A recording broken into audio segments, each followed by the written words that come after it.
खबरों में बने रहने के लिए बेल आइकन दबाइए और हाँ, फर्स्ट इंडिया को सब्सक्राइब जरूर।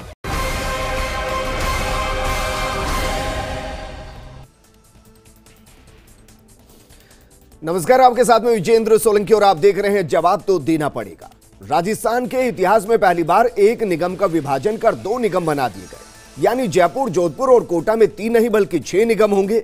लेकिन सवाल यह है कि क्या निगम के विभाजन से विकास की रफ्तार बढ़ेगी?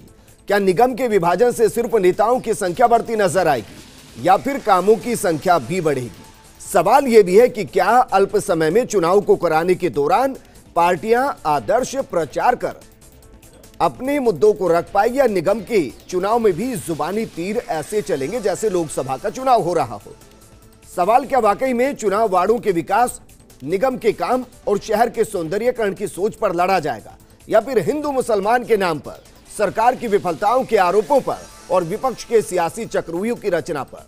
यह सवाल इसलिए भी महत्वपूर्ण क्योंकि कांग्रेस कह रही है कि प्रदेश में विपक्ष ने अपनी भूमिका नहीं निभाई और बीजेपी बोल रही है कि 1.5 साल में जयपुर जैसे शहर में निगम ने कोई वर्क ऑर्डर तक जारी नहीं किया। तो क्या डबल निगम जनता के लिए डबल झटका होगा या फिर विकास की डबल गारंटी? आज बात इसी मुद्दे पर।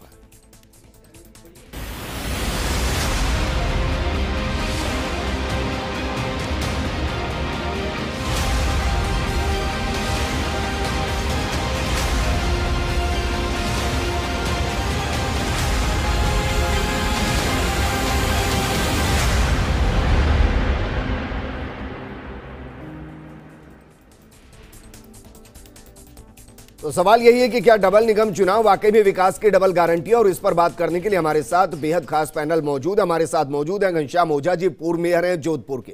साथ में मौजूद हैं ज्योति खंडेलवाल जी, पूर्व मेयर हैं जयपुर की। हमारे साथ हमारे सहयोगी भारत दीक्षित भी जयपुर से जुड़े हुए हैं। ज्योति खंडेलवाल जी, चर्चा मैं आपके साथ शुरू करना चाहूं। मैम, क्या यह माना जाए वाकई में कि डबल निगम यानी कि डबल विकास की गारंटी, या फिर कहें कि डबल नेता, 2 गुना नेता?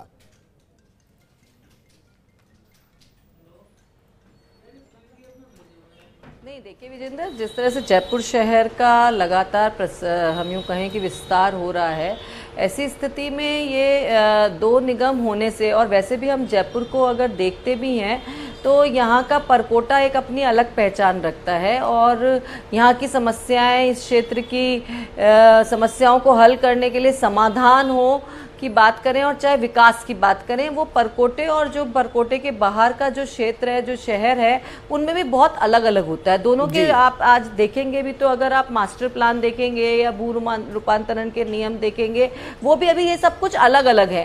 तो ऐसे में अच्छा है कि ये 2 निगम बन गए हैं, जिससे कि हेरिटेज का जो हिस्सा है उसमें आप देख रहे हैं कि बहुत ज़्यादा वॉल सिटी का एरिया आ रहा है, जो हमारा हेरिटेज है, वर्ल्ड हेरिटेज साइट में जुड़ा है, फसाड वर्क का काम होना है, कैसे टूरिस्ट को हम ज़्यादा आकर्षित कर सकते हैं। बहुत पुराना शहर है तो यहाँ की सीवर की अपनी प्रॉब्लम है, अपना लोड है, यहाँ पर अपने ट्रैफिक की अलग समस्याएं हैं, तो उनका समाधान अलग दृष्टिकोण से, अलग तरीके से यहाँ के जो जनप्रतिनिधि हैं वो उन्हीं पर ही विशेष रूप से चर्चा करके कर सकते हैं। और अगर हम बाहरी क्षेत्र की अगर हम बात करते हैं तो वहाँ पर जयपुर शहर का विस्तार जिस तरीके से फैला है और जहाँ वहाँ का जो डेवलपमेंट है वो वॉल सिटी के डेवलपमेंट से बिल्कुल अलग है। वहाँ पर अलग तरह की मूलभूत सुविधाओं की जरूरत होती है, पानी की है, सड़क की है, लाइट की है, उस तरह की मूलभूत जो बातें हैं उनकी ज्यादा जरूरत होती है। तो अच्छा है कि 2 अलग अलग बोर्ड होने में अलग अलग तरह की ही अपने अपने क्षेत्र से संबंधित ही चर्चा होंगी और चर्चा के बाद उन पर विषय अच्छे तरीके से उनको इंप्लीमेंट करने के लिए मॉनिटरिंग भी,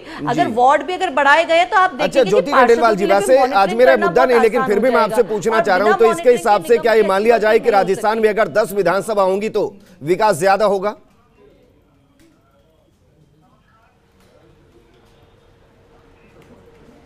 राजस्थान में अगर 10 विधानसभा नहीं, क्या कहना चाह रहे हैं विजेंद्र जी? मैं कहना चाह रहा हूं अगर एक शहर के लिए 2 निगम और 2 मेयर चाहिए विकास करने के लिए, तो इस हिसाब से 10 विधानसभा और 2000 विधायक होंगे तो ज्यादा विकास होगा, ये भी किया जा सकता है वैसे तो।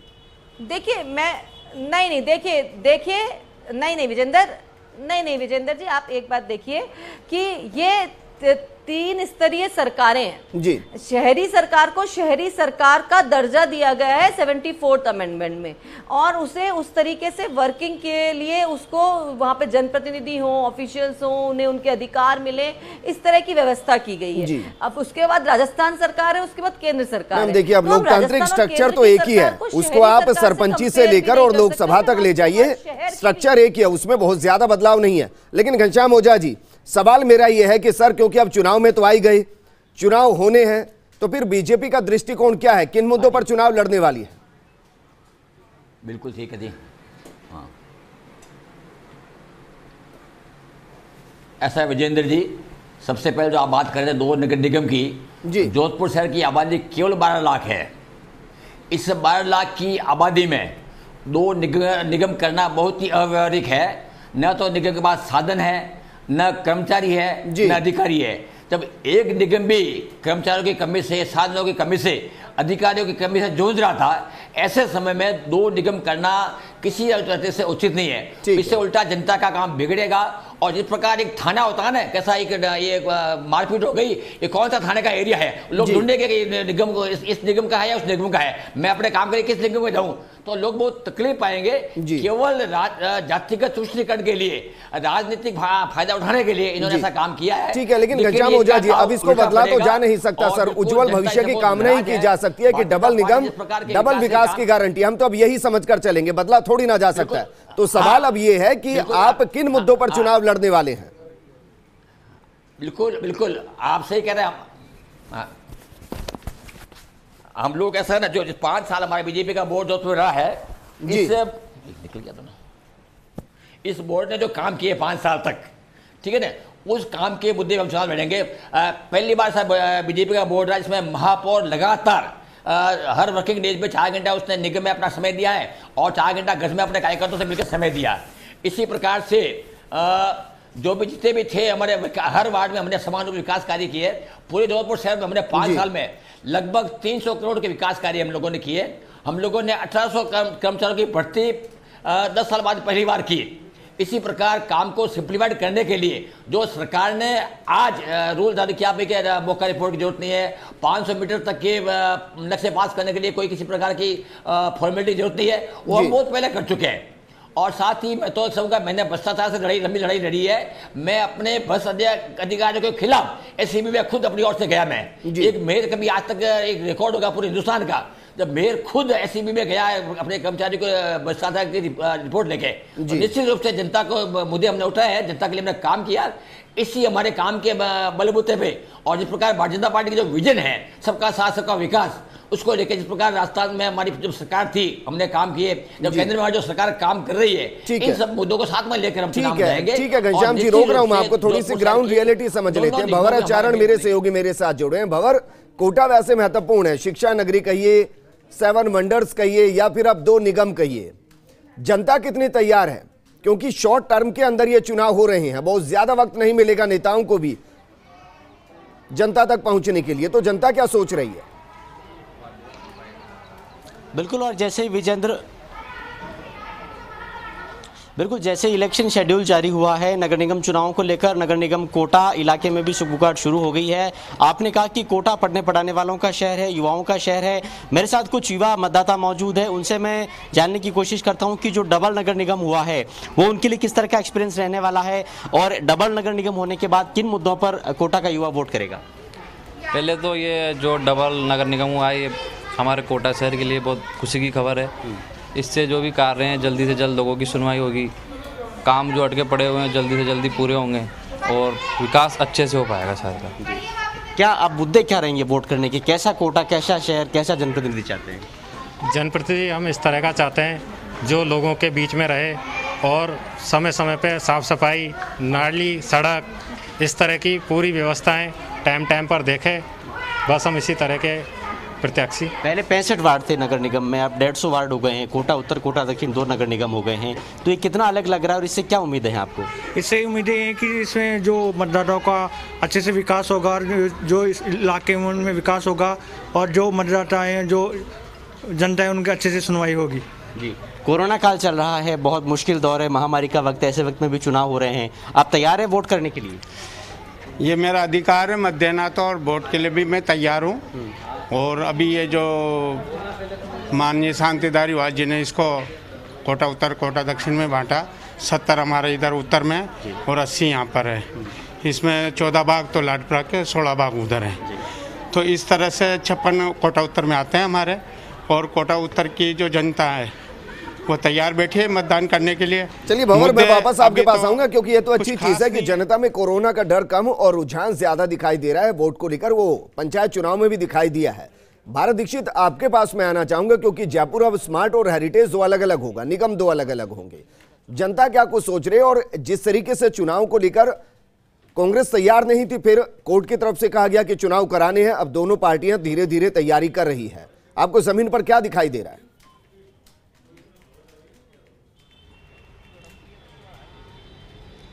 देखिए बिल्कुल विजेंद्र, जैसे ही नगर निगम चुनावों की कार्यक्रम की घोषणा हुई, उसके साथ साथ दोनों ही पार्टियां, चाहे बात की जाए बीजेपी की बात की जाए, चाहे कांग्रेस की बात की जाए, दोनों ही तैयारियों में जुट गई है।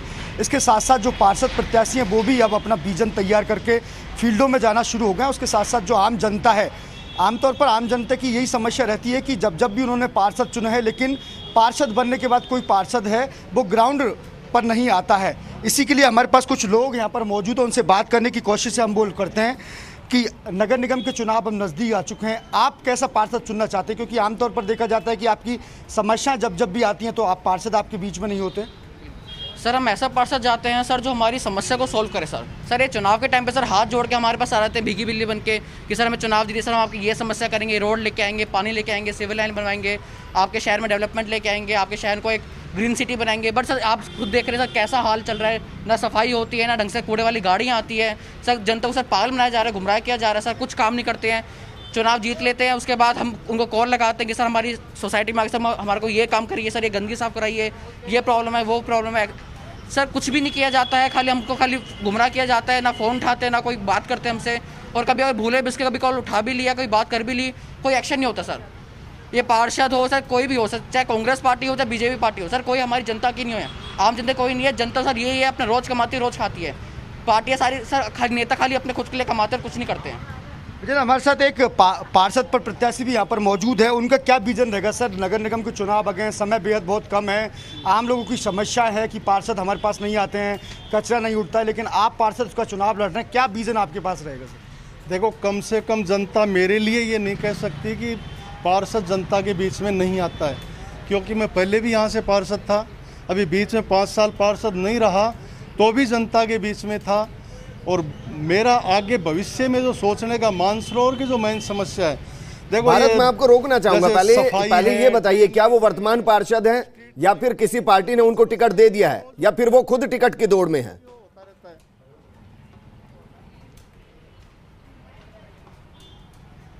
देखिए बिल्कुल विजेंद्र, ये अभी फिलहाल वर्तमान में पार्षद तो नहीं है, टिकट की लिए ये दावेदारी ठोकना है। और जैसे कि बता रहे हैं कि उन्होंने काफी काम फिर मैं चाहूंगा कि उनका वर्जन हम ना ले उनका वर्जन, फिर मैं ये चाहूंगा क्योंकि जनता से बात की जाए तो ज्यादा बेहतर रहेगा, क्योंकि वो प्रत्याशी अभी ना तो घोषित हुए हैं और एक तरीके से वो अपना प्रचार करने के लिए चैनल का जरिया नहीं बन सकते हैं। ज्योति खंडेलवाल जी, आपके पास मैं आऊंगा। मैम, बाकायदा पीसीसी चीफ गोविंद डोटासरा जी ने आज बयान दिया और कहा कि चुनाव कांग्रेस जीतेगी, बीजेपी का सुपड़ा साफ होगा, सरकार ने शानदार काम किया, हम चुनाव जीतेंगे। अगली लाइन वो बोलते हैं कि बीजेपी विपक्ष की भूमिका नहीं निभा सकी। अब इस लाइन को लेकर मुझे थोड़ा कंफ्यूजन होता है, क्योंकि जो 3 निगम के अंदर चुनाव है वहां विपक्ष की भूमिका में तो कांग्रेस थी।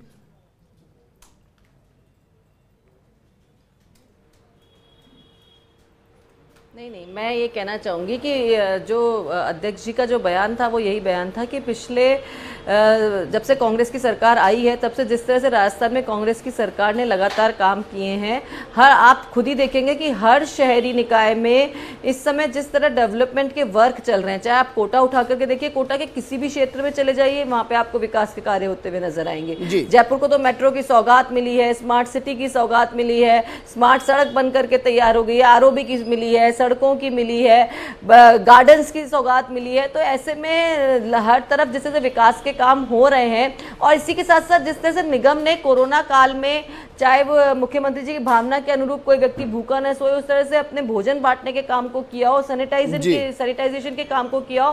खासतौर से जो कोरोना वॉरियर्स हमारे सफाई कर्मचारी थे, उन्होंने कोरोना काल में भी जिस तरह से काम किया है, सरकार ने मोटिवेशन जो उनको दिया है, उनके लिए जिस तरह सुविधाएं उपलब्ध करवाई है, इन सब चीजों को लेकर के ही हम जनता के बीच में जाने वाले हैं कि राजस्थान की सरकार ने बहुत बेहतर ढंग से काम किया है। और आप निगम में भी अगर कांग्रेस को यहाँ पर अगर जिताते हैं तो निश्चित रूप से विकास की जो गति है वो 10 गुना बढ़ जाएगी। जहां तक विपक्ष की बात को उन्होंने कहा, उन्होंने इसी बात को कहा है कि इस पूरे टाइम अच्छा ज्योति खंडेलवाल जी, इसकी क्या वजह रही मैम कि जयपुर जैसे शहर में बीते 1.5 साल से एक भी वर्क ऑर्डर जारी नहीं हुआ? जुड़े हुए लोग हैं वो लोग, इसके पीछे की वजह क्या रही? अगर 1.5 साल तक कोई वर्क ऑर्डर जारी नहीं होगा, काम कैसे होगा? नहीं, और रही बात मेयर की बात, आप हर जगह देखिए मैम, नहीं कह रहा हूँ। और मेयर की बात अगर रही तो मेयर तो कैसे भी बना हो, कांग्रेस ने बना ही लिया था अपना, रिसेंटली जारी की है जी। देखिए, मैं मेयर के तो जहां तक बात है, जब डायरेक्ट इलेक्शन था तो मुझे भी मेयर बनने का मौका मिला था और बोर्ड बीजेपी का था, और उस समय देखा है कि बीजेपी उस समय भी काम करने में बहुत ज्यादा इंटरेस्टेड नहीं थी, वो सिर्फ और सिर्फ विरोध में आगे खड़ी होती थी। और पिछले जो बोर्ड है जयपुर की अगर हम बात करें तो पूरे टाइम केवल मेयर बदलने में ही लगे रहे। पहले वो निर्मल नाटा जी को उन्होंने बना दिया, जहां उन्होंने गौ हत्या का इतना बड़ा उनके ऊपर पाप चढ़ गया, फिर उन्हें अशोक लाहोटी जी को बना दिया, फिर उन्हीं की पार्टी में कुछ गड़बड़ होती है, वहां पर ही लोगों में आक्रोश पनपता है, और फिर मेयर चलता, तो पूरा टाइम मेयर बदलने में ही उन्होंने लगा दिया। तो विकास के नाम पे तो कुछ हुआ ही नहीं है। लेकिन पिछले जब से राजस्थान में कांग्रेस की गवर्नमेंट बनी तब से इन कामों को तेजी मिली, गति मिली। आप खुद देखें मेट्रो का काम, यही तो कंफ्यूजन है। देखिए यही कंफ्यूजन है, एक तरफ आप कह रहे हैं कि डबल निगम होगा तो विकास ज्यादा होगा, दूसरी तरफ आप कह रहे हैं कि निगम ने तो काम ही नहीं किया, काम सरकार करती है। तो सरकार काम करती है तो निगम डबल करने की जरूरत क्या? निगम करता क्या है फिर? ये सवाल तो कंफ्यूजिंग है ना मैम। ठीक है, वापस मैं आपके पास आऊंगा। ठीक है, घनश्याम ओझा जी, घनश्याम ओझा जी, ये एक बड़ी विडंबना है सर घनश्याम ओझा जी कि कांग्रेस कहती है कि बीजेपी काम करती नहीं और बीजेपी अपना बोर्ड बना लेती है, बीजेपी अपना मेयर जीत लेती है। तो ये किस तरीके से करते हैं सर, बताइए कांग्रेस को जरा।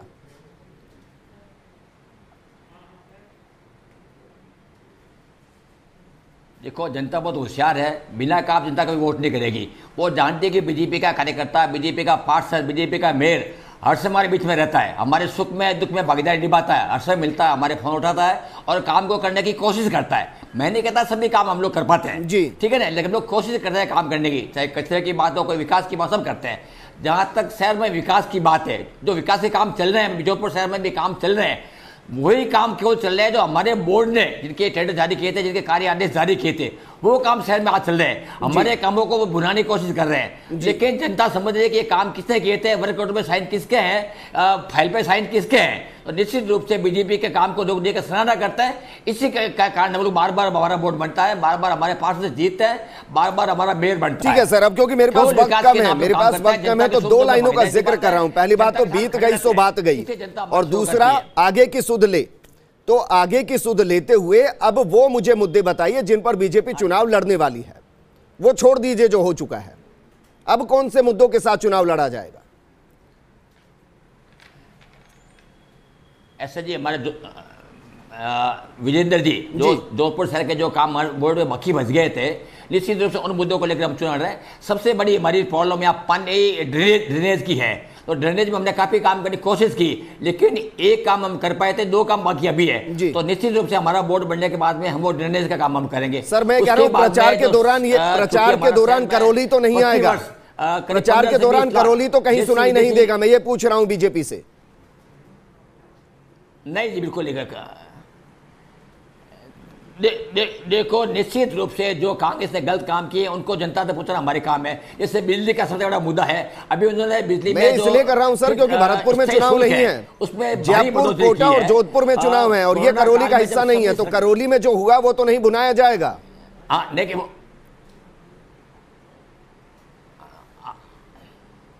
हम लोग किसी भी नेगेटिव बात पे चुनाव नहीं लड़ेंगे, हम लोग सब पॉजिटिव बात चुनाव, जो पॉजिटिव पे। ठीक है सर, मैं याद रखूंगा इस बात को सर, मैं याद रखूंगा। और कोई बयान है अगर ऐसा है तो मैं व्यक्तिगत तौर पर आपको बताऊंगा कि आपके नेता ने ऐसा बयान दिया है। ठीक है ज्योति खंडेलवाल जी, क्योंकि आप मेयर रह चुकी हैं मैम, एक लाइन में मुझे बताइए, क्या कांग्रेस हाथरस के केस को, अन्य केस को चुनाव में घसीट कर नहीं लाएगी?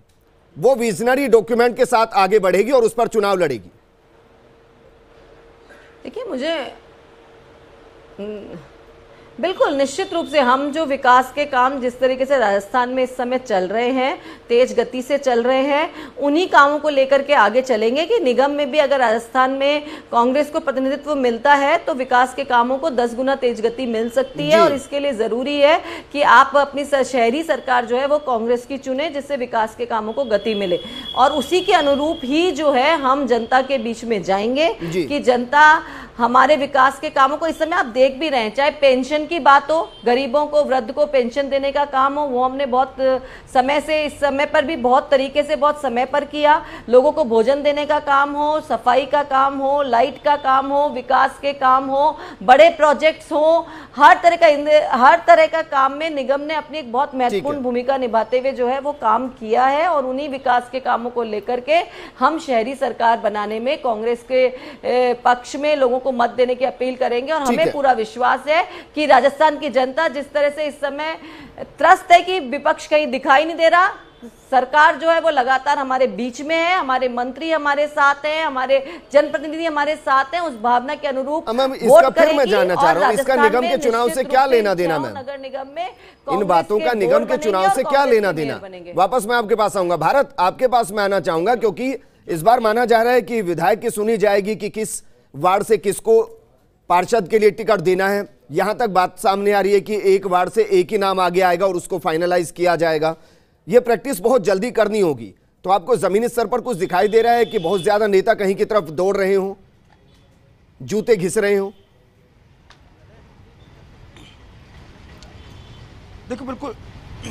देखिए बिल्कुल विजेंद्र, क्योंकि 2 चरणों में चुनाव होने हैं और समय बेहद कम है। पहला चरण 29 तारीख को शुरू होने वाला है और दूसरा चरण 1 नवंबर को शुरू होने वाला है। तो पार्टियां भी ये चाहती है कि सिंगल नाम अगर उनके सामने आएगा तो उनको कोई ज़्यादा दिक्कत है, वो परेशानी नहीं होगी। इसके लिए तमाम चीज़ें हैं, पार्टी अपने स्तर पर यहाँ पर कर रही है और ऐसा कैंडिडेट देख रही है कि जो विदाउट कैंडिडेट है।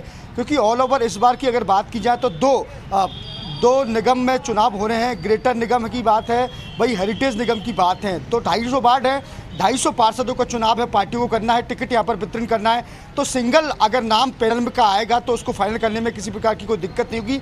इसके लिए तमाम जो भी प्रभारी हैं वो यहाँ पर लगा दी गए। अच्छा भारत, जयपुर में मुझे बताइए कि वो कौन सा एक मुद्दा है जो दोनों ही तरफ से उठाया जाएगा और वो शायद उनके घोषणा पत्र में भी होगा? वो कौन सा मुद्दा आपको दिखाई दे रहा है?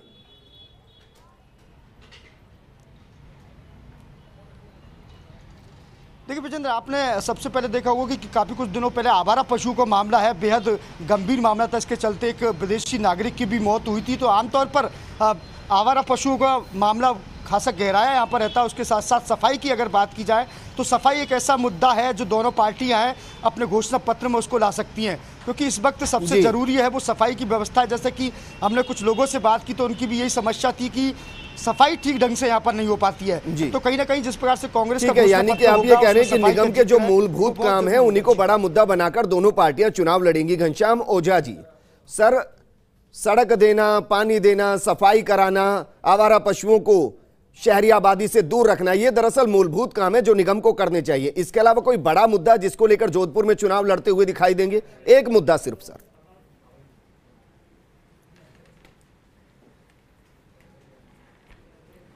ऐसे विजेंद्र जी, वैसे अभी जैसे ज्योति जी बात कर रही थी, उन्होंने एक बात कही कि जनता त्रस्त है जी। तो जनता त्रस्त कब होती है? जब कोई सरकार काम नहीं करती है। तो इन्होंने खुद ने स्वीकार किया कि अब जनता, जो की जनता बहुत त्रस्त है। यही मुद्दा हम लोग यही बात कर रहे हैं कि जनता त्रस्त है, लेकिन सरकार सुन नहीं रही है, सरकार सो रही है, सरकार काम नहीं कर रही है। सर यही तो मेरी समस्या है। मैं यही तो कह रहा हूँ कि निगम के चुनाव को प्रादेशिक चुनाव क्यों बनाया जाएगा? ड्रेनेज वाटर का है। और अगर आप बात सरकार की बात करेंगे तो मेयर तो बीजेपी का था। तो फिर आप जब त्रस्त कहेंगे जनता से तो फिर मतलब ये निकलेगा कि मेयर से त्रस्त थे, बीजेपी के बोर्ड से त्रस्त थे। मैं यही चीज तो समझना चाह रहा हूं, क्या निगम का चुनाव सिर्फ निगम का रहेगा? मैंने नहीं कहा विजेंद्र जी, मैंने नहीं कहा, मैंने ज्योति जी की बात को कोट किया है। मैंने नहीं कहा अपनी ओर से, उन्होंने जो कहा उसका मैंने जवाब दिया है। जहां तक बिल्कुल राज्य सरकार, केंद्र सरकार और निगम तीनों की कार्य पर बिल्कुल लग दे। निगम का काम किया है सफाई करना, सीवरेज मेंटेन हो, रोड लाइट अच्छी मिले और उनका पार्षद नहीं, बिल्कुल सही कह ज्योति जी, नहीं, मैंने पूरा सुना, जो आपने विजेंद्र कहा जी, उसको जी मैंने मैं कोट बोल किया लीजिए, है। मेरे पास 1 मिनट है, आप एक दूसरे को जवाब दे सकते हैं। किससे होती है जो किसी सरकार काम नहीं करती है? हाँ नहीं बिल्कुल कोई जवाब नहीं। मैं विजेंद्र जी कह रहा था, ज्योति जी आप जवाब दे सकते हैं, मेरे पास 1 मिनट, आप कुछ कहना चाहें तो कह सकते हैं। विजेंद्र जी, पहली बात तो मैं ये कहना चाहूंगी कि निगम के जो काम होते हैं वो जन्म से लेकर आवारा पशु काम है।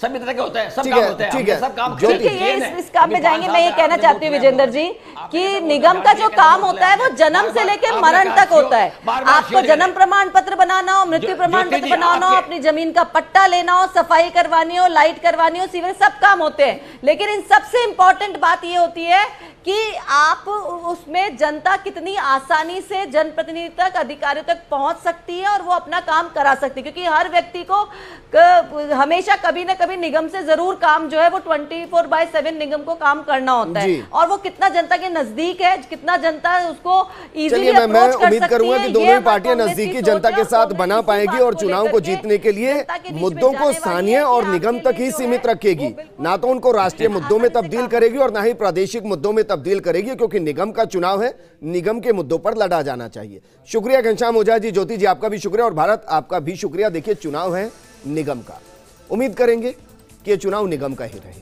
नमस्कार।